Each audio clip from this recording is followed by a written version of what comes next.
Welcome to SB News. ప్రపంచ ఆదివాసీ దినోత్సవాల సందర్భంగా తెలంగాణ రాష్ట్ర ఆదివాసీల 9 తెగల సాంస్కృతిక ఉత్సవాలు సుంచ రామకృష్ణ ఆధ్వర్యంలో భద్రాద్రి కొత్తగూడెం జిల్లా కేంద్రం ప్రకాశం స్టేడియంలో సందడి నెలకొంది. తెలంగాణలోని ఆదివాసీ సమాజాల ప్రత్యేక సంస్కృతి, సాంప్రదాయాలు, జీవన విధానం, కళలను చాటి చెప్పేలా వివిధ సాంస్కృతిక కార్యక్రమాలను నిర్వహించారు. సాంప్రదాయ దుస్తులు ధరించి ఆదివాసీ కళాకారులు నృత్యాలు, పాటలు, కళా ప్రదర్శనలు ప్రేక్షకులను ఆకట్టుకున్నాయి. డప్పుల మోతలు, సాంప్రదాయాల వాయిద్యాల నడుమ సాగిన నృత్య ప్రదర్శన ఈ ప్రపంచ ఆదివాసీల దినోత్సవాల సందర్భంగా ప్రకాశం స్టేడియంలో జరిగిన సాంస్కృతిక ఉత్సవాలు ఆదివాసీల ఐక్యతను, వారి గొప్పతనానికి ప్రతీకగా నిలిచాయి. అనంతరం ఈ కార్యక్రమానికి ముఖ్య అతిథులుగా వచ్చిన మంత్రివర్యులు సీతక్క, వారితో పాటు Bhadrachalam MLA Tellam Venkatrao, Jare Adinarayana, Kothagudem MLA Kunamneni Sambasivarao, joint collector retired Kalti Veeramallu, retired DSP Kurasam Seetharamulu, Telangana open school retired director Vepa Balaiah, Singareni director retired RDO CI retired, మిగతా నాయకులు, తుడుందెబ్బ రాష్ట్ర అధ్యక్షులు అరుణ్ కుమార్, జాతీయ ఉపాధ్యక్షులు కోడెం వెంకటేశ్వర్లు, సన్ప కోటేశ్వరరావు తదితరులు భారీ సంఖ్యలో ఆదివాసీలు పాల్గొన్నారు.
ప్రపంచ ఆదివాసీ దినోత్సవాల సందర్భంగా మన కొత్తగూడెం గడ్డ మీద అడుగుపెట్టిన తరపున అక్క గారికి స్వాగతం, సుస్వాగతం. కళా బృందాలు అన్ని కూడా అక్కడ తోడుకొని వేదికపై తీసుకురావాల్సిందిగా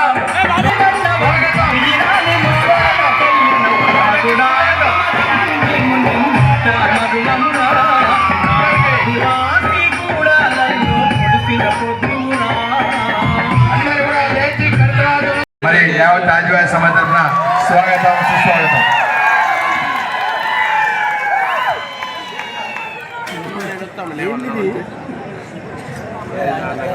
ప్రపంచ ఆదివాసీ దినోత్సవం సందర్భంగా ఆదివాసీ ఆడబిడ్డ గారికి బుక్ ఇచ్చినటువంటి కూనంనేని సాంబశివరావు గారికి యావత్ ఆదివాసీ సమాజం తరఫున ధన్యవాదాలు.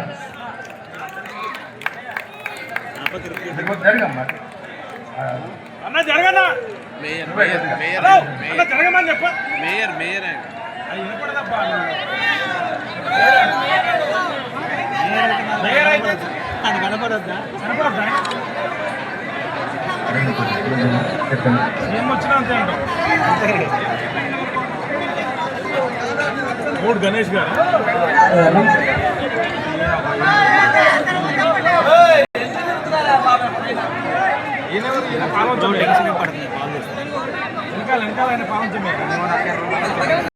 అమ్మాయిని తొలగించడానికి సుప్రీంకోర్టులో కేసు వేసి తెలివి లేదు మా బావగారిని అంటే ఆ తెలివేందో ధర్మేతం చూపెట్టినాం మనం.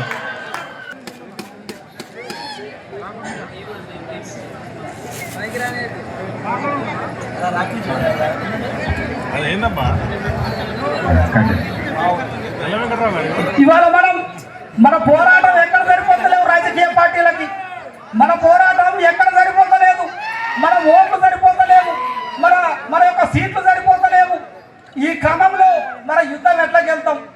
వాళ్ళాట 60 లక్షలాట, మన వాట 10 లక్షలాట. వాళ్ళ వెనక రాజకీయ పార్టీలు ఉన్నాయట, మన వెనక ఏ పార్టీ లేదట. మరి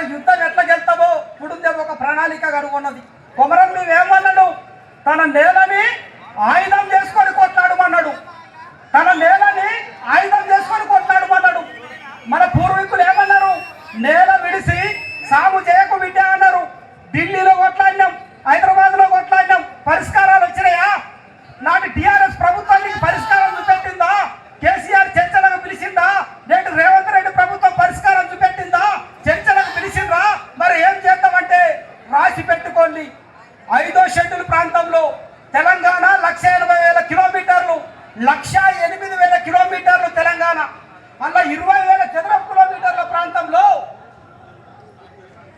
ఇస్తాం. ప్రజాప్రతినిధులుగా అందరు ప్రజల్ని గౌరవించి వాళ్ళ సమస్యలు పరిష్కరించే బాధ్యత మాది. అదే కాకుండా జాతి బిడ్డలుగా జాతులు ఎదుర్కొంటున్నటువంటి సమస్యలు, పేదలు ఎదుర్కొనేటువంటి సమస్యలు, నేను వచ్చిన ఉద్యమ నేపథ్యం కానీ ఆదివాసీ నేపథ్యం కానీ ఇవన్నీ కూడా పేదల పక్షాన నిలబడేటువంటి సమస్యలు అవగాహన సానుకూలంగా సమస్యలను ఓపికతో పరిష్కరించుకుందాం, దానికి మార్గాలు వెతుక్కుందామని కూడా ఈ సందర్భంగా తెలియజేస్తా ఉన్నాను. తోటి కొండారెడ్డి చెంచు నాయక్పూర్ తెగలకు దక్కాల్సినటువంటి విద్య, ఉద్యోగాలు, రాజకీయాలు యొక్క పోడు భూములు ఏజెన్సినటువంటి భూములతో పాటు సంస్కృతికి వచ్చేటువంటి వేల కోట్ల నిధులను కూడా విచ్చలవిడిగా దోచుకోవటం వల్ల జోడేఘాట్ల అనేటువంటి ఉద్యమం చట్టబద్ధ లంబాడి తొలగించాలని చెప్పేసి 9 డిసెంబర్ 2010 సరూర్ నగర్, 9 డిసెంబర్ 2018 ఢిల్లీలోని రామ్లీలా, మొన్నటికి మొన్న 28 సెప్టెంబర్ 2025 రోజు ఏకంగా ధర్మయుద్ధాన్ని పఠించిన విషయాన్ని మీరందరూ కూడా అదేవిధంగా పాత్రికేయ